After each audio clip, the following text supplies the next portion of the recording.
So, hello, I'm Pat Speer. I'm here to speak about the single bullet theory, which I know a lot of people think the single bullet theory is a travesty, and most people just kind of stop there. They don't believe the single bullet theory, they don't want to believe it, and that's where they stop. But the single bullet theory really is the chink in the armor of the single assassin theory. It's just, it's every step of the way it doesn't work, and it never has. And the fact that we're watching TV presentation after TV presentation telling us how it's now the single bullet fact is just an abomination, and that's why I'm here. I was hoping to get, there are people at this conference who were with the HSCA and were with the Warren Commission, and I was hoping to get some of them in the room. Hopefully they'll see the video eventually, because I think it's time that some of these people that have been involved in it and have approved it turn around and admit they were wrong. Okay, so I entitled the presentation, Single Bullet Theory, Voodoo Science, and Zombie Lies. And let's have a definition of terms. Most of us know the single bullet theory is a theory that was developed during the Warren Commission to explain how one shooter could have caused the wounds on President Kennedy and Governor John Connally. And voodoo science is a term that was popularized in the 2000 book, Voodoo Science. And it's a good term to use because it incorporates different elements of bad science. Pathological science is where people fall in love with a theory and they keep pushing it even though they should know it's wrong. Junk science is when people make up arcane arguments to try to support what they should know is wrong. Pseudoscience is when people are so incorporated, they drink the Kool-Aid and they have a belief system that allows them to present science in an improper way. And fraudulent science is when people are lying for money, is what it comes down to, or prestige. And then a zombie lie, all of those incorporate voodoo science, so you can use it as a catch-all term. So that way you don't have to say he's a liar, you just say it's voodoo science. But I'm not so proud. I'll say the word liar probably a couple times today. A zombie lie is a term I recently heard, and I just thought that was pretty funny because it's a lie that won't die. It just keeps coming back. It's like, wait a second, we know that's not true. Why does it keep coming back? So you'll see a few of these as I go. Okay, so this is only, unfortunately, a highlight reel of a presentation. I just started working on this presentation on the single bullet theory, and I kept going and going, and I'm still hoping a chance to sit down with members of the Warren Commission staff or people who are, might be interested in finally understanding that it's all wrong. But anybody who really wants, I'll take the time and show it to you. So in the full presentation, I go through this statement by Arlen Specter, the creator of the single bullet theory, that he made in a book shortly before he died, in which he stuck by his guns or lone gun, and every step of the way it's wrong. And I go through and show in the longer presentation, I go through every step and show how it was wrong. Let's just start with the back wound. The back wound at the autopsy, they probed it and it just went into the skin. They couldn't get it to go into the muscle, or it was just like, this is weird. This is just like a little hole here. It doesn't really go anywhere. What's going on? And that's recorded in the autopsy report, and it's recorded in the FBI report on the autopsy. And the testimony of a Secret Service agent, Roy Kellerman, says that he asked, they asked the doctor, where do they go? And he says, there are no lanes for an outlet of this injury in this man's shoulder. Okay, so that's the beginning. The single bullet theory, supposedly goes through Kennedy, hits him in the back, or the neck, which we'll get to. It comes out his throat, goes into Governor Connally's armpit, comes out under his nipple, goes through the back of his wrist, comes out the front of underside of his wrist, and then goes into his leg. And the argument's always been that it lodges in his leg, but if you look closely enough, that's not even true. It didn't lodge in the leg. So one of the things, which Jim DiEugenio, I always give him credit because he's the first person who told me about it. I don't know who discovered it. Was it Millicent? I don't know. That one of the stories that popped up over the years is that the bullet that which we just saw from the autopsy report did not go through the muscle tissue. That somewhere along the line they just started saying, oh, it slid between two muscles. Okay, and but Dr. Humes in his testimony That's a confusion. That's not an actual autopsy finding. The doctors said that they probed the back wound and they couldn't find an entrance into the body. And they said later on, when they were looking at they looked at the tracheotomy incision, they noticed that there was some bruising on the muscles of the anterior neck, and it's specified in Dr. Humes' testimony. It was the anterior neck. The strap muscle of the anterior neck, there was some bruising, and you don't bruise after you're dead. I mean, this is what it comes down to. So that made them think that that was an original wound, and maybe that was a bullet wound, and that was in the back of Dr. Humes' head. So later on, when he decided that the bullet had traversed the president, that made him think that it had come out the throat. All right? But, so he makes that very clear in his testimony, but evidently Arlen Specter didn't want to hear, because when it comes time to write the Warren report, after hitting the president, the bullet passed between two large muscles.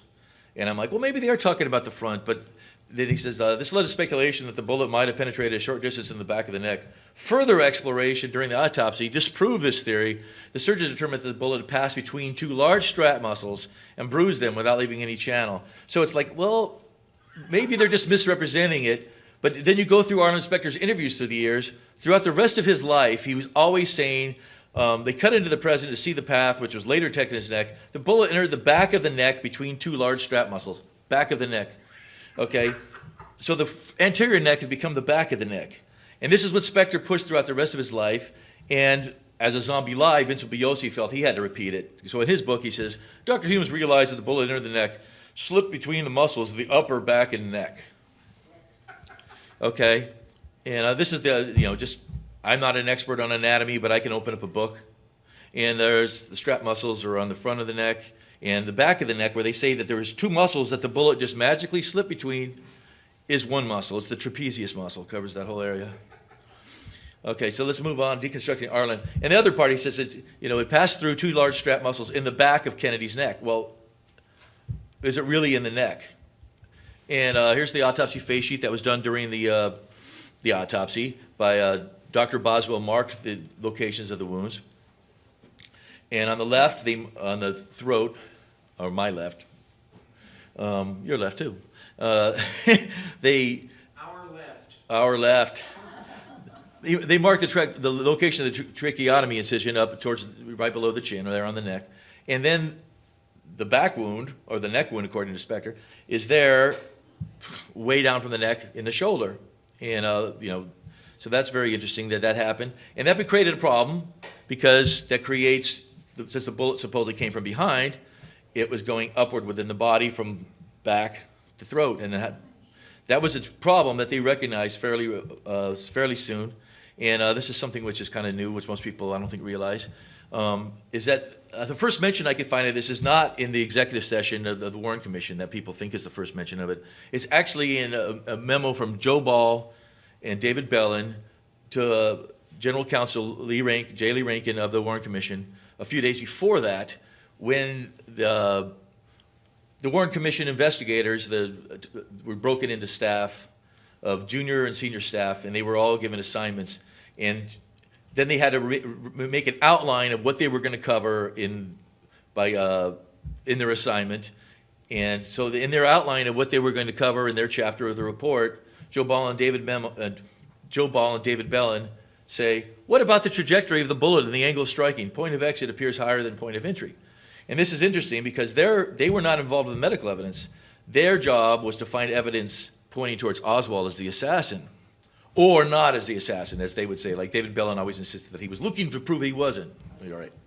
So this has come to their attention. So this is the only area of the medical evidence that they have taken upon themselves is to show how the bullet entered the back and exited the throat. So J. Lee Rankin brings this up with the Warren Commission a few days later, and he says to them, we'll probably have to get some help from the doctors on this, about it, So what does help mean? All right. So this is also something I think is fairly new. Recently, Howard Willens, a member of the Warren Commission staff, had put online a lot of the memos he collected while working in the Warren Commission, and also his personal journal that he kept while he was working in the commission. So one of the memos that he has, which probably other people had before, is from March 4th, 1964, and it's Norman Redlick, one of the assistant to J. Lee Rankin, and he put on the record, because there had been discussion about should we pre-interview the witnesses? Should we go talk to them first? And off the record, and like get our story straight, basically.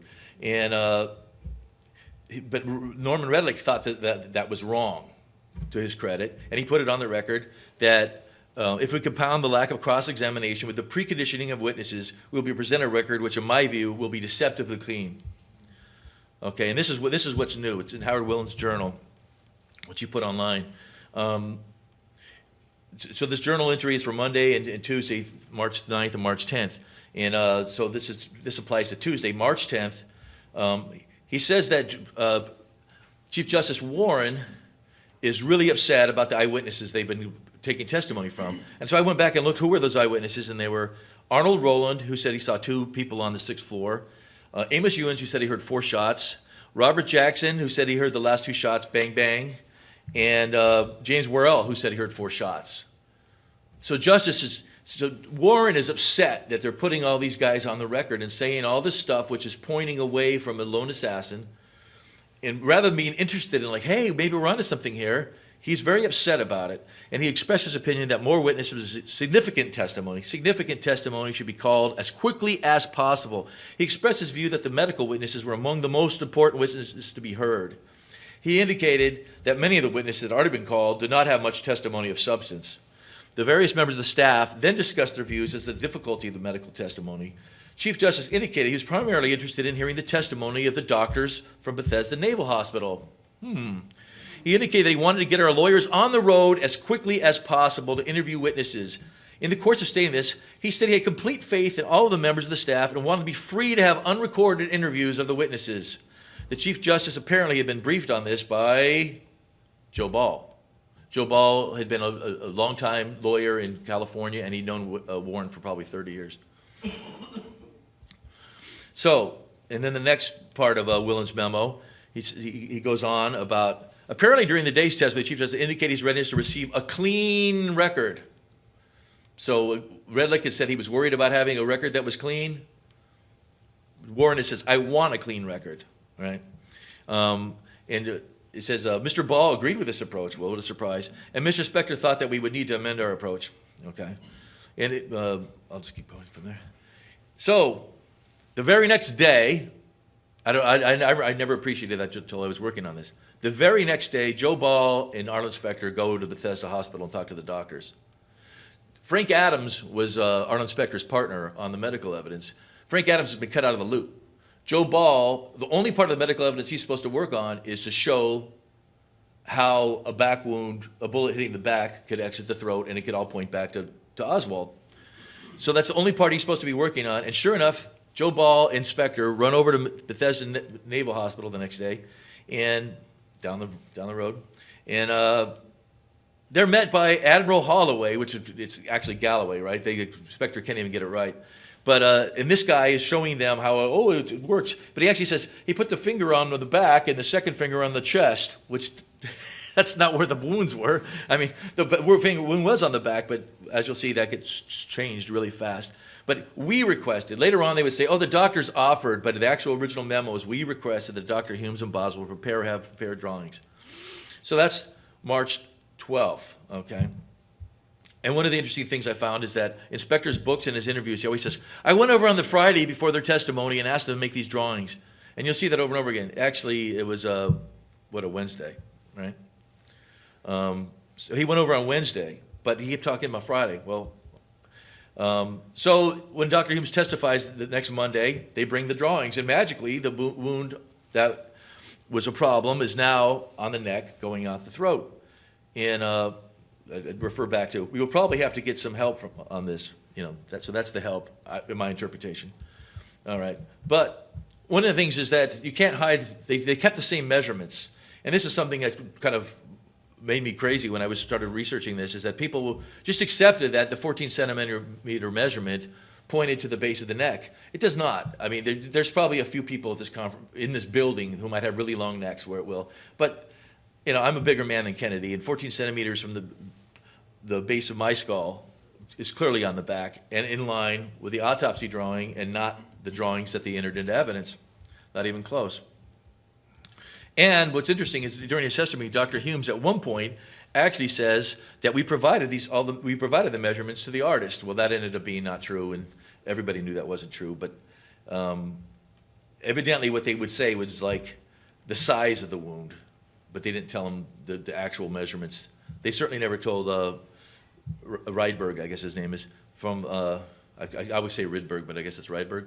You know, they never tell you. I mean, they never told him it was 14 centimeters below the mastoid process of the skull. Anyhow, this is also interesting. So during his testimony, at one point, Dr. Hume says, our previously submitted report, which is the autopsy report, identified a wound in the low posterior neck. It did not. It said it was the upper right posterior thorax. But then you go through Dr. Hume's testimony over and over again. Low in his neck, low neck, wound in the low neck, shows in the low neck, low neck. So I think he's been preconditioned through the pre-interview to say low neck. But perhaps Specter was not completely in the loop. Anyhow, but the other problem is the clothing. The president's clothing was put in the record, and they took a picture of it, and they showed you where the bullet hole was. And it's not anywhere near the base of the neck. It's inches away.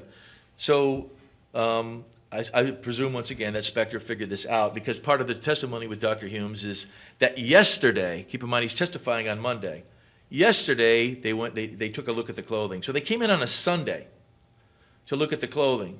And Dr. Humes told the ARB that he actually met with Specter like 7 or 8 times before I think he might have been exaggerating, but still, they met multiple times off the record to discuss his testimony. And in his testimony, he tries to explain how the whole low 5 inches, almost 6 inches down from the top of the collar, 5 3/8, I guess, could be at the base of the neck. And so they come up with this. The president was extremely well developed, an extremely well developed muscular young man with a very well developed set of muscles. And then they even throw on, for good measure, there's a picture that shows him with his hand raised, his elbow bent. Apparently, Kennedy was 6'1", 175. Yeah. That's well developed. That's Arnold Schwarzenegger. Yeah. Okay. Yeah, right. So this is what they've rehearsed, because they looked at the clothing together the day before, and this is their explanation comes in. Okay, but Specter, to his credit, is still like unsure of all this, so he writes this memo. A couple of memos actually, but this is one of them, about we need to, but in his memo he says the hole's in the president's back. Okay, the hole, so he knows that it's not low neck. He's not going for the low neck thing. The hole, we have to figure out exactly where it is, because he says down at the bottom, commission exhibits the drawings that were made, the Rydberg 385, 386, and 388, were made from the recollections of autopsy surgeons as told to the artist. Someday, someone may compare the films with the artist drawing and find a significant error. So, where was that? Was that in a memo? yeah, that's the April 30 memo, yeah. So then eventually he prevails, and they get a chance to double check the single bullet theory, because these guys are all worried about getting it right in their legacy, and they don't want to look too silly, evidently. But that backfired. So they go to Dallas and they do a reenactment. And for the reenactment, they consult the clothing, and Specter is shown an autopsy photo. Okay, he's been wanting to see the autopsy photos, but supposedly they wouldn't let him, and they were all the Kennedy family and all this kind of stuff. Secret Service agent Thomas Kelly shows him an autopsy photo of the back wound.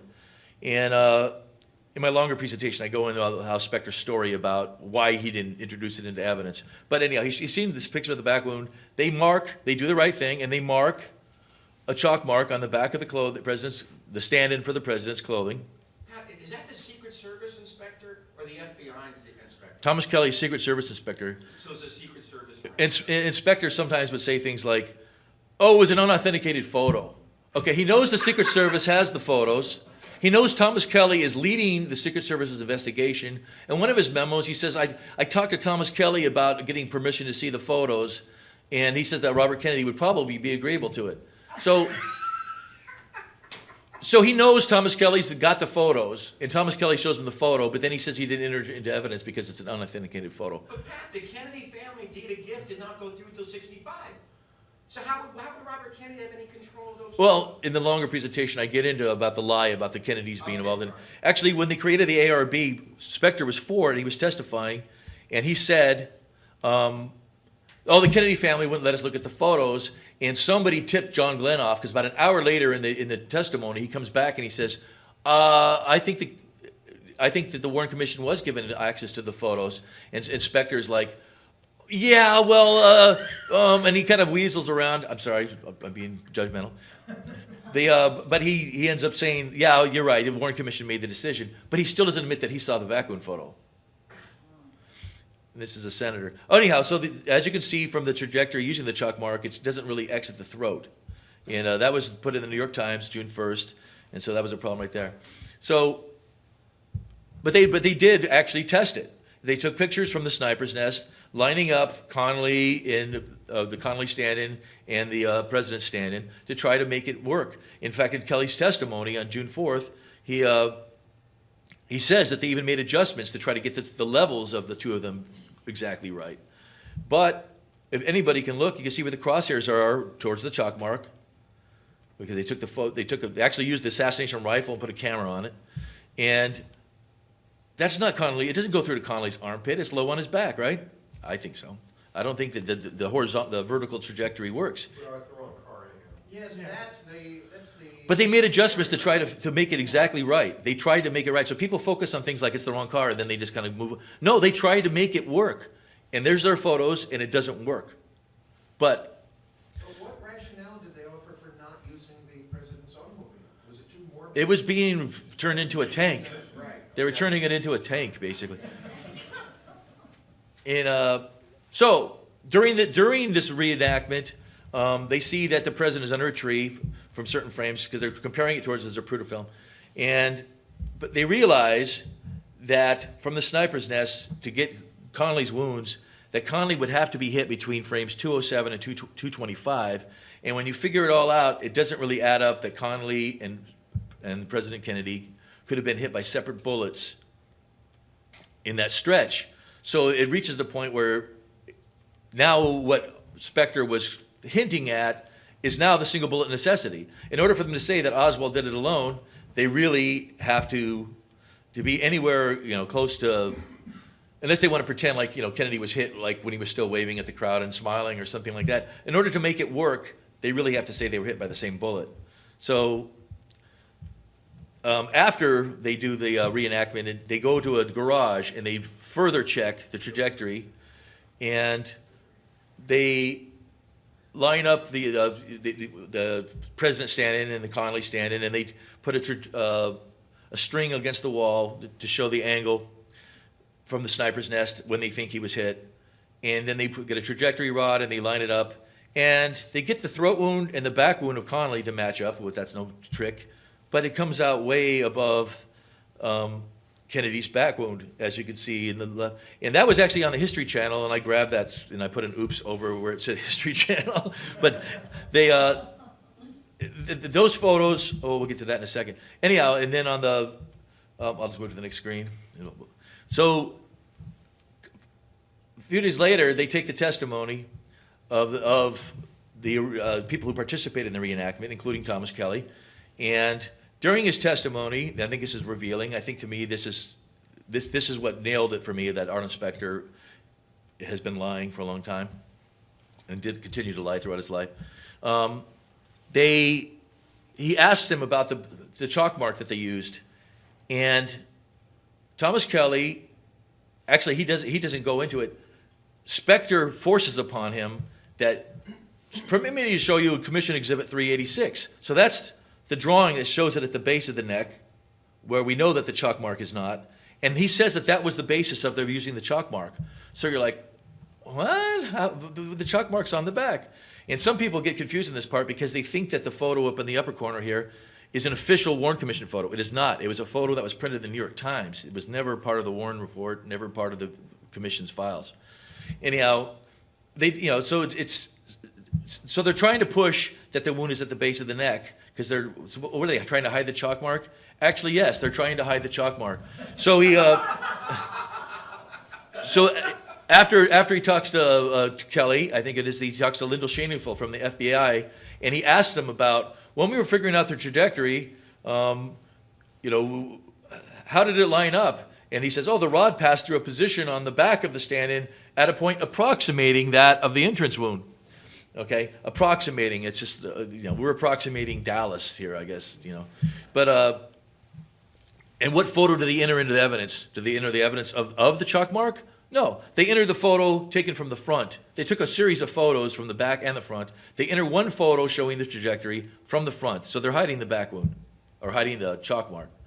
All right, and sure enough, when Arlen Specter submits his report, which he actually submitted before he took the testimony, he actually submitted his report, his chapter of the report, I think it was May 29th, I found a memo in the files, where he gave it over, and he said, I'll have to add in the testimony of the people who worked on the reenactment later. So his chapter's already done. He's already decided the single bullet theory works before he ever takes any testimony to show it. So he takes the testimony of those guys, and then he puts his report was sent over, eventually gets published, and yeah, sure enough, people want to blame Gerald Ford for changing one of the backs to a neck. Arlen Specter changed these are all necks in the book, in the Warren report. Neck, neck, neck, neck, neck, neck, neck, neck, neck, neck, neck, neck, neck, neck, neck, neck, neck, neck. Okay, and then he stuck to that lie throughout his life.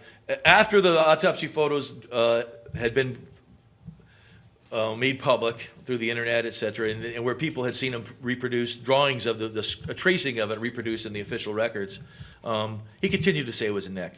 Neck, neck, neck, neck, neck, neck, neck, neck, neck. I'd like to stay on that and give a talk pretty soon, so I get ready. All right, thanks, Gary. All right, so here's another aspect of the wounds that was fudged. They claim it tumbled through Connolly's wrist. Now, this is a huge problem, and this is something which I didn't realize was how huge of a problem until just recently. So they gave, Specter wanted to be able to show that all this stuff worked, or this voodoo, this magic was real. And so he wanted to show how this one bullet created all these wounds. So he got in touch with or I guess the Warren Commission, probably not him personally, but they got in touch with Edgewood Arsenal in the Wounds Division there, where they test. The year before, they'd done a report on M16s and AK-47s.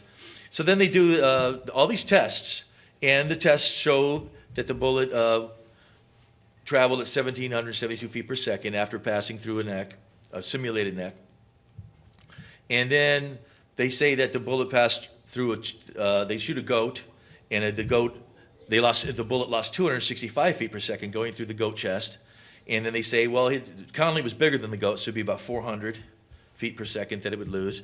And then they talk about the main problem, this is the wrist. They kept trying to simulate the wrist wound, and when they simulate the wrist wound, the bullet kept getting smashed.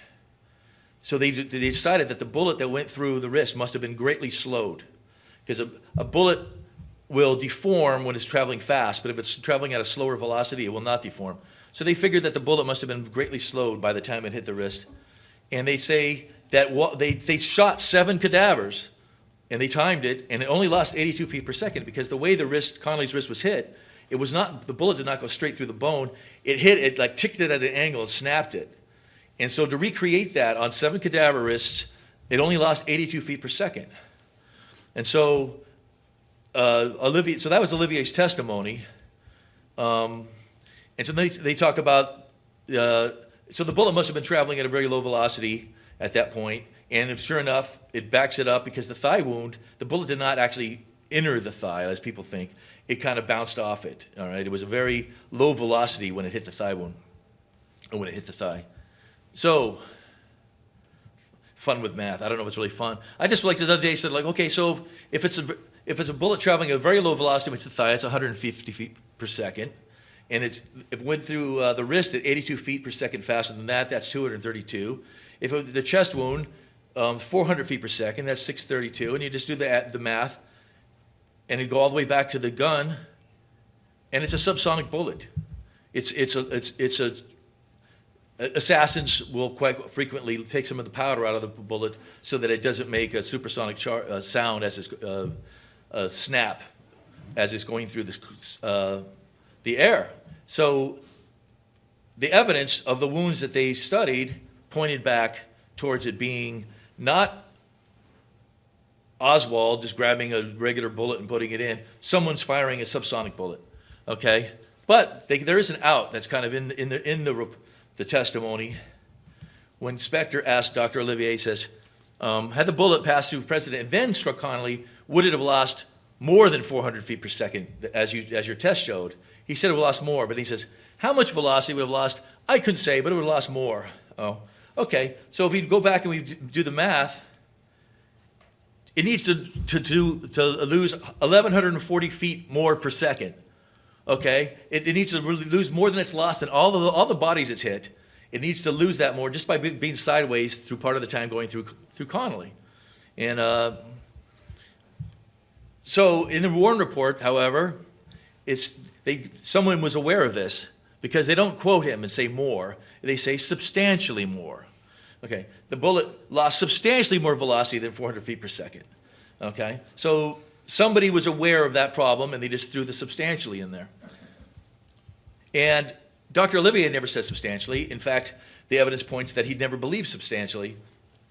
So he testified, I compared his testimony, and one of his disciples where he worked was Larry Sturtevant, who went on and became the HCA's ballistics expert in 1978, and then he wrote a book in 2005. And they never did any more tests, mind you, but the testimony of Sturtevant in 78 and then in his book in 2005, he changes the numbers. This is what I call voodoo wound ballistics because it's the same tests, and what was 400 feet per second becomes up to 1,480 feet per second in his book.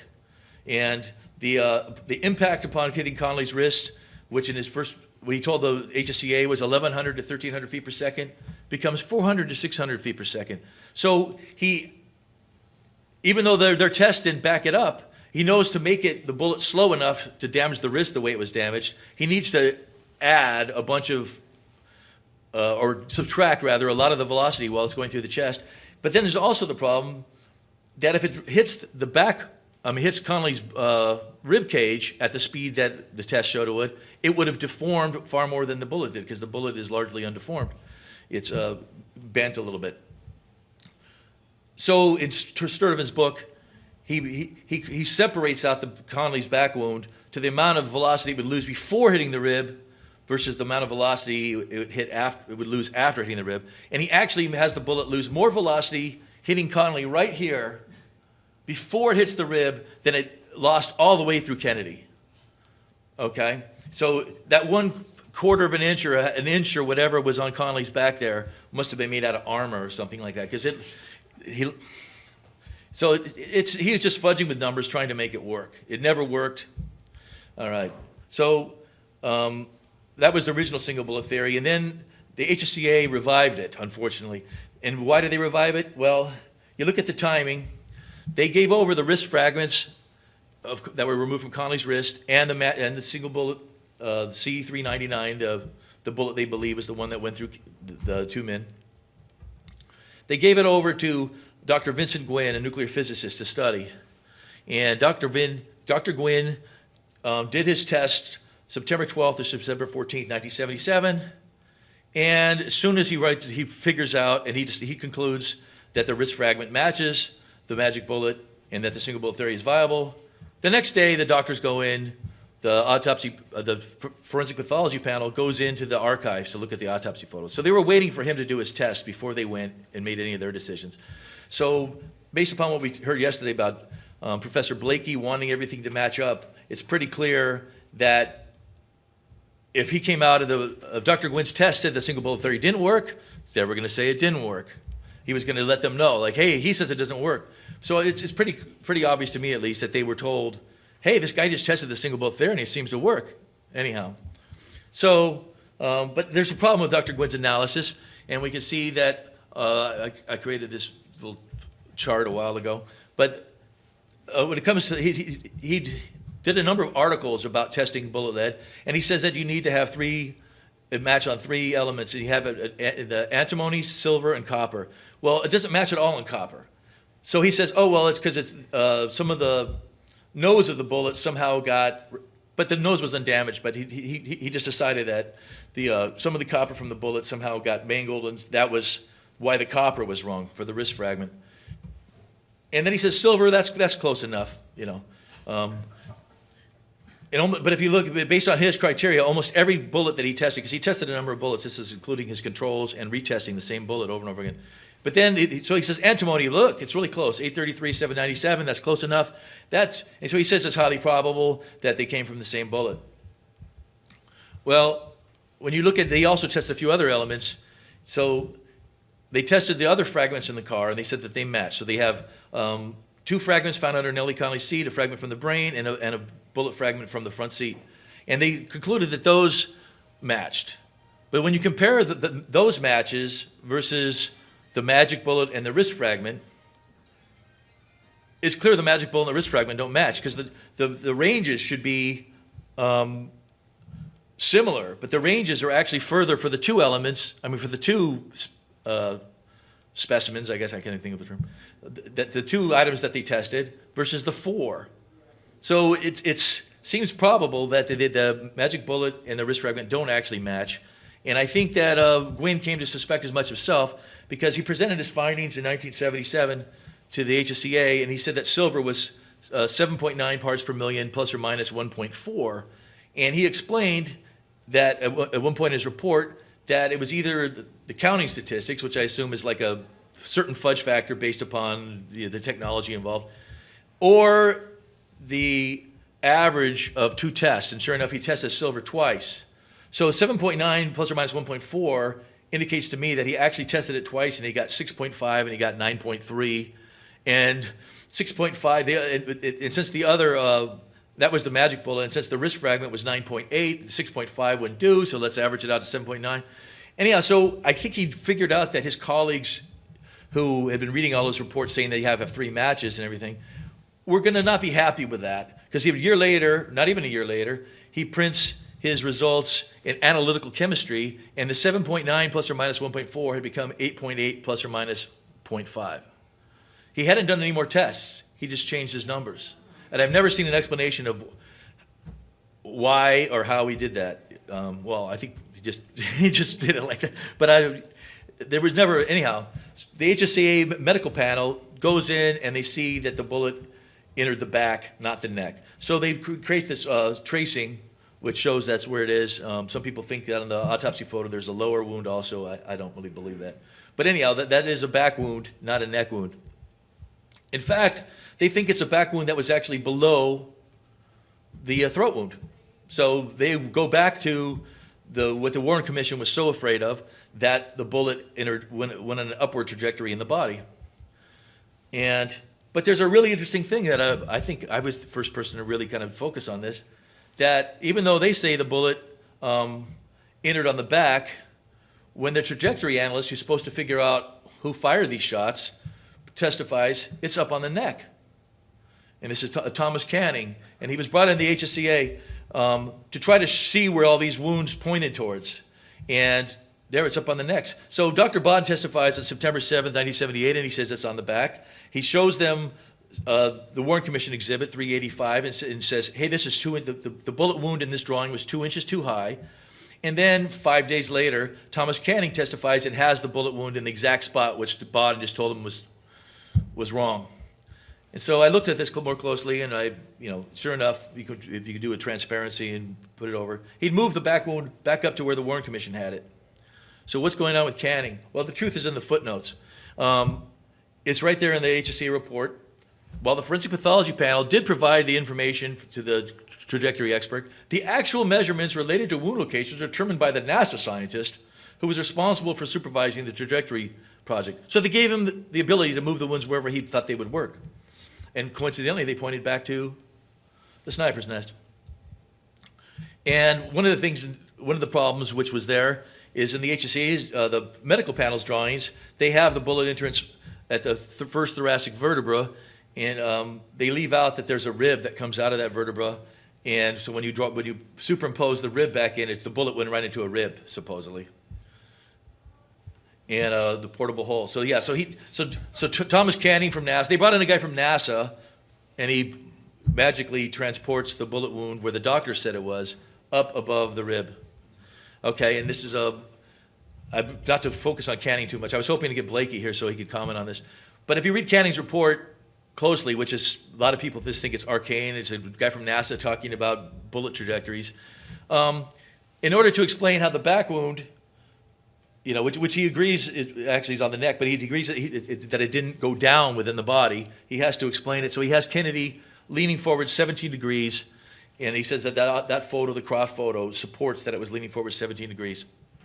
Photo on the left. But then you compare it to his writings about the head wound, and he says that the head wound was originally believed to be low on the head. And then in 1968, after that was pointed out that that was a problem, a panel came out and said, no, it really entered high in the head. And the HSCA panel agreed that it entered high in the head because they were all friends. They were friends with the guys on the Clark panel. But there was a problem with that Canning came across, that if he's high on the head and it exits here and he's leaning forward, it's pointing way up in the air. And I guess whether he was told it was his job or he believed his job was to make it point back to the sniper's nest, he comes to this conclusion that Kennedy in the Zapruder film at frame 312 is nodding forward only 11 degrees. So he actually, the trajectory expert, NASA, they got the big NASA, they throw that in there. A man from NASA comes in and says, no matter what you think about the Zapruder film, the truth is that Kennedy was leaning forward, got shot in the back, sat up in his seat, and got hit in the head. And anybody who's seen the film knows that that's not true. And so the Canning's problems with Canning are even worse than that. So when he testified, he believed that the bullet, when it entered the head, went straight across. But then he was told that the doctors had said that the actual exit wound was a little bit lower on the head. Well, as you see, when you go down along the coronal suture, you're also moving out. So that changed the horizontal trajectory and pointed it back towards the Daltex building. So he needed to have his original measurements work. So he just created an exhibit for his final report in which the head is now conveniently smaller, and it's the same 11 centimeter journey. So rather than change the trajectory back to the Daltex building, he just shrunk the head. And he also, in order to make his argument that that Kennedy was only leaning forward 11 degrees when he was hitting the head, he took pictures of dolls, and they created a anthropomorphic replica, rather that's nice the way to say doll, of Kennedy, and then they took pictures of it, and he tried to match them up to what he thought Kennedy's position was in Zapruder film 312, and there it is. So this is how he says that they matched up. He says that this photograph of the anthropomorphic replica matches Kennedy's position in frame 312, and it does not. As you can see, anybody can see, I think that Kennedy's leaning far more forward. All right, and like I said, I was hoping Professor Blakey would be here. So I saw a quote from him last year where he says, you could draw a straight line from one point to one point to one point, and it goes back to the sixth floor. So he still believes in the trajectory analysis. That's why I included that information in here. He still thinks that Thomas Canning was telling the truth. All right, so since that time, since the HSCA blew it and didn't get it right, people supporting the Warren Commission, supporting the single assassin theory and the single bullet theory, have felt free just to make up their own lies, okay? So even though the HSCA got one thing right and said that the wound was on the back, in 1980, Dr. John Lattimer put out a book where he says, no, it's really at the level of the chin, up there. And he agrees that the autopsy measurements are right. So that gives you a scale to go by. And the scale for his drawing, the head is 45 centimeters across, and then the Warren Commission report is 30 centimeters, and then so the lies just get bigger and bigger. It just doesn't make any sense. And then he's not alone. John McAdams, who I was hoping would be here, he's the top defender of the Warren Commission on the internet, but now also on TV, and he subscribes to this drawing, this take on the back wound that I present, that's on the left here, and it's by Dr. Robert Artwell, which shows it back on the back. So I said, okay, well, let's compare that to the HSCA's drawings. that would mean that the back wound was really not at T1, the first thoracic vertebra where the doctors placed it, that Dr. Artwell is saying that it's really at C5. And John McAdams argued with me, and he said, no, they had it right. That is the first thoracic vertebra where Dr. Artwell has the bullet in her. So then I created the scale to show on the left, and then my take is in the middle. And I said, does the photo on the left match the drawing on the right? And he said it did. He says, it's not completely precise, but that's much better than the one in the middle. That's the correct way to look at it. And I think anybody can look and just see that the head on the left. So we're talking to people that, and these are the people that the media is following, who really have lost their grip on reality, I think. Sorry. And Dale Myers won an Emmy Award for his animation, but he also moved the wound back onto the back of the neck, as shown on the right. And then this continued all the way till last year, where Nova created a program called Cold Case JFK, and they created an animated version of the single bullet theory, and presented it on CBS News in the morning to get more coverage. But someone realized that the back wound, it didn't work, so they created this argument that the single bullet theory is all about what happens after the bullet leaves Kennedy's neck. So we're not even going to try to fudge the first part. So as you can see, they actually have the bullet in his collar and on his neck. And they get away with this stuff. And then, but I compare it there because Dr. Michael Baden testified. He showed where the bullet holes on the clothing on an actual mannequin, and you can see that it's not at the collar. It's inches down from the collar, and it's just a fib they've been telling all this time, and it's time for it to go away. The end.